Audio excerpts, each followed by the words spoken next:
प्रिय दोस्तों, कमांडर सुधीर कुमार आपके सामने फिर एक बार प्रस्तुत हो रहा है। और इसमें मैं एक मुद्दा ले रहा हूँ। आपने देखा होगा कि आजकल न्यूज़पेपर या किसी भी चैनल पे एक ही मुद्दा छाया हुआ है भारतवर्ष में। वो है पेगासस एनएसओ ग्रुप का जो स्पाईवेयर के बारे में जो एमनेस्टी इंटरनेशनल का एक आर्टिकल यूएस की कुछ मैगजीन्स में छपा है।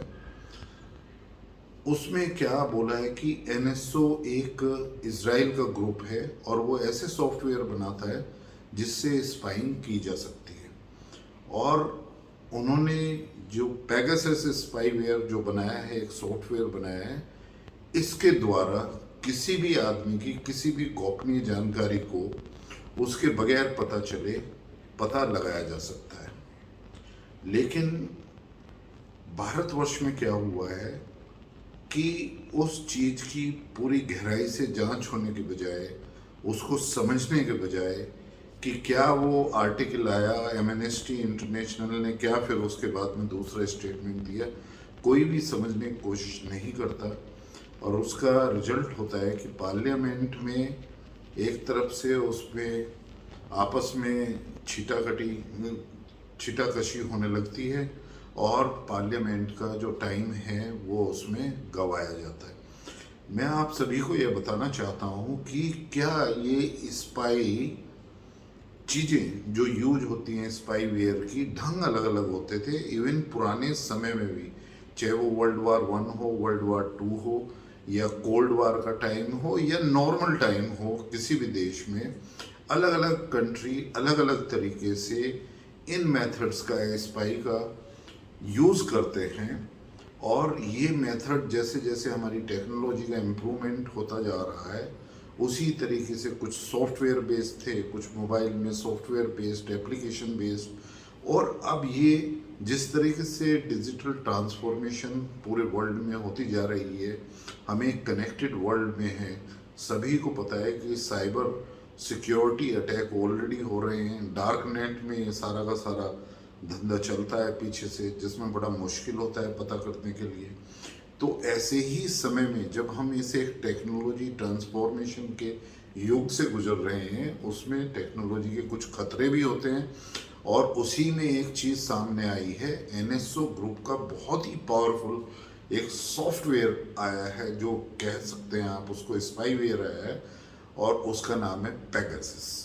ये आपके मोबाइल में, किसी भी तरह के मोबाइल में, एंड्रॉयड या आईफोन या और जो स्मार्ट भी नहीं फ़ोन है, ये उसमें चुपचाप आकर बैठ सकता है और फिर ये आपकी सारी जानकारी उससे प्राप्त कर सकता है। और ना तो मोबाइल फ़ोन वाले को ही पता चलेगा, और यदि आप उसको किसी को दिखाएंगे भी तो उसको भी पता नहीं चलेगा। और मैं ये भी कहना चाहूँगा कि अभी तक जितनी भी हार्डवेयर की कंपनी मोबाइल फ़ोन बना रही हैं, उनको भी नहीं पता है कि किस आर्किटेक्चर में, किस वल्नरेबिलिटी के वजह से ये पेगासस सॉफ्टवेयर कहाँ पर इंट्रूजन करता है, कहाँ पे बैठता है और कहाँ पे आपकी गोपनीय जानकारी। तो ये बहुत ही पावरफुल स्पाईवेयर है। और ये भी जैसा एमनेस्टी इंटरनेशनल ने पब्लिश किया है कि ये इज़राइल की कंपनी ने करीब करीब 30 देशों को बेचा है।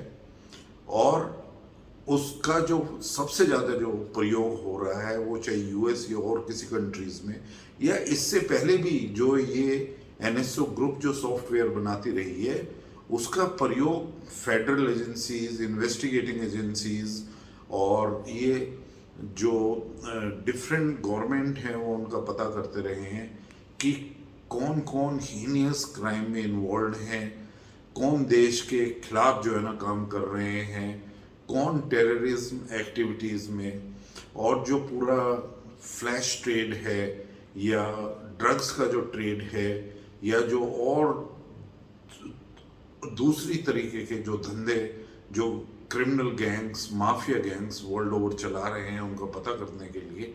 बट स्पेशली सबसे इम्पोर्टेंट जो देश यूज़ करते रहे हैं, वो है कि देश के प्रति कौन ऐसे लोग हैं जो जानकारी दुश्मन देशों को दे रहे हैं, या कोई इकोनॉमिक नुकसान देश को पहुंचाना चाहते हैं किसी भी तरीके से। तो ऐसे लोगों की, टेररिस्ट की, नक्सलाइट्स की, और जो उनको इसका सहायता प्रदान करते हैं, उन पर निगाह रखने के लिए, उनकी गोपनीय जानकारी करने के लिए ये सॉफ्टवेयर बहुत ही सक्षम है और सबसे ज़्यादा सक्षम है। लेकिन इस पे जो बहस का मुद्दा होना चाहिए वो हमारी पार्लियामेंट एक बहुत ही महत्वपूर्ण स्थान है। उसमें यदि आप रोज ही कोई उस पर चर्चा ही नहीं होने देंगे तो इसका मतलब मैं ये कहूँगा कि आप जो है ना जनता को बिल्कुल ही बेवकूफ़ समझते हैं। हमारे जो मेंबर ऑफ पार्लियामेंट हैं वो इलेक्ट होकर आए हैं, उन्हें पार्लियामेंट में इसलिए भेजा गया है कि ऐसे महत्वपूर्ण मुद्दों पर वो बहस करें, एक दूसरे से क्वेश्चन पूछें। यदि गवर्नमेंट ने कोई उसका रिप्लाई दिया है और आप उससे सेटिस्फाइड नहीं है तो फिर क्वेश्चन करिए। सारे प्रोविजंस हैं पार्लियामेंट में, आप एंगेज करिए। ये एक इतना महत्वपूर्ण मुद्दा है कि एक तो ये डाटा प्रोटेक्शन का इशू लेकर आता है, दूसरा हर एक आदमी की अपनी पर्सनल प्राइवेसी का मामला है। तो इन दो मुद्दों पर, डाटा प्रोटेक्शन और पर्सनल प्राइवेसी, और इस टेक्नोलॉजी के युग में कैसे उनको प्रोटेक्ट किया जा सकता है, कैसे किसी का पर्सनल डेटा प्रोटेक्ट किया जा सकता है, कैसे इस स्नूपिंग को जो कॉमन आदमी है या कॉमन आदमी जो और देश के हैं उससे किस तरीके से दूर किया जा सकता है, या कैसे ऐसे लोगों की जो स्नूपिंग करनी है जो बहुत ही जरूरी है, जिनके ऊपर गोपनीय जानकारी प्राप्त करना, जो देश के खिलाफ बोलते हैं, देश के खिलाफ काम करते हैं, हीनियस क्राइम में इन्वॉल्व हैं, इंटरनेशनल क्रिमिनल गैंग्स में इन्वॉल्व हैं, माफिया में इन्वॉल्व हैं, तस्करी में इन्वॉल्व हैं, टेररिज्म गैंग के साथ में वो इन्वॉल्व हैं। तो उन सब की क्यों नहीं होनी चाहिए? डेफिनेटली बेहतरीन से बेहतरीन स्पाईवेयर यूज होना चाहिए और उनकी गोपनीय जानकारी इकट्ठी होनी चाहिए। तभी हमारी इन्वेस्टिगेशन गेटिंग एजेंसीज उनके कोई भी कार्रवाई देश में करने से पहले ही हम उनको अरेस्ट कर सकते हैं, उन तक पहुंचते हैं। बहुत ही सक्षम जरिया है। लेकिन उसके दूसरे साथ जो है ना, हम ये भी नेग्लेक्ट नहीं कर सकते कि ये डाटा प्रोटेक्शन का मामला है, ये पर्सनल प्राइवेसी का भी मामला है। तो उन इश्यूज को हम कैसे करेंगे और किस तरीके से? लेकिन क्या हो रहा है कि ना तो किसी पॉलिटिकल पार्टी को ही पता है, ना एमपी पूरा उसको कोशिश कर रहे हैं। उन्होंने ये भी नहीं देखा कि एमनेस्टी इंटरनेशनल, जिसने ये न्यूज़ वाशिंगटन पोस्ट या और किसी न्यूज़पेपर में यूएस में दी, उन्होंने कहा कि काफ़ी लोगों की ईमेल, काफ़ी लोगों के फ़ोन नंबर जो है ना, इससे हो सकता है कि ये एनएसओ का जो स्पाईवेयर है उसको यूज़ किया गया हो।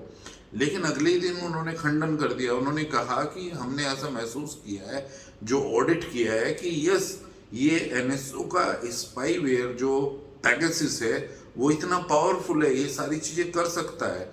और ये भी बिल्कुल एक तरीके से बात सही है कि ये 30 या 35 देशों को बेचा गया है उनसे। ये एक प्रॉफिट का उन्होंने बनाया है। और वो अपने जो देश, जो इजराइल के साथ में अच्छे संबंध रखते हैं, जिनको वो देना चाहता है, या कंपनी व्यापार करना चाहती है, तो वो क्यों ना करे। आप साथ के साथ ये भी देखिए कि क्या आपसे किसी गवर्नमेंट से, जो हमारे जो साइबर क्रिमिनल्स हैं, वो किसी से पूछ रहे हैं किस तरह के सॉफ्टवेयर आ रहे हैं? क्या इसमें सॉफ्टवेयर से हमारे जो कंपटीशन है वो नहीं बढ़ता है डिजिटल ट्रांसफॉर्मेशन का? बिल्कुल बढ़ता है। क्या अमेजोन या गूगल या माइक्रोसॉफ्ट अपने साइबर अटैक को रोक सकी? नहीं रोक सकी। तो इसी तरीके से इसमें बड़े खुले दिमाग से बहस करने की ज़रूरत है, बजाय इसमें स्पेशली मैं इंडिया के संदर्भ में बोलना चाहूँगा जनता को। इसीलिए मैं अवगत करा रहा हूँ कि ये मुद्दा बहुत ही सहनशील है, ये बहुत ही इम्पोर्टेंट है। बजाय इस पे बहस करने के, आप जो है ना गवर्नमेंट को खटकरे में खड़ा करें, उनसे पूछें कि यदि भारतवर्ष ने इसको लिया है इजराइल से, वो क्यों लिया है और क्या इसका यूज हुआ है। आप ये मत कहिए कि अच्छा एमनेस्टी इंटरनेशनल है। एमनेस्टी इंटरनेशनल कोई दूध का धुला हुआ ऑर्गेनाइजेशन नहीं है, और वो लास्ट वर्ड नहीं है कि जो एमनेस्टी इंटरनेशनल कहेगी वो बात बिल्कुल सही होगी। नहीं, बिल्कुल नहीं सही है। और इसी तरीके से फिर उन्होंने अपनी बात का जो स्टेटमेंट उन्होंने दिया था, जो एक बात कही थी, उसका फिर दूसरे दिन खंडन कर दिया। तो आज ज़रूरत है कि हमारे जो मेंबर ऑफ पार्लियामेंट हैं उनके ऊपर इतना पैसा खर्च हो रहा है, इतनी तनख्वाह, उनको सुविधाएं दी जा रही हैं, उनको ये बिल्कुल अधिकार नहीं है कि उस पर वो वॉकआउट करते रहें, वॉकआउट करते रहें। वॉकआउट से नहीं होता। आप जो है ना जनता को मूर्ख नहीं बना सकते।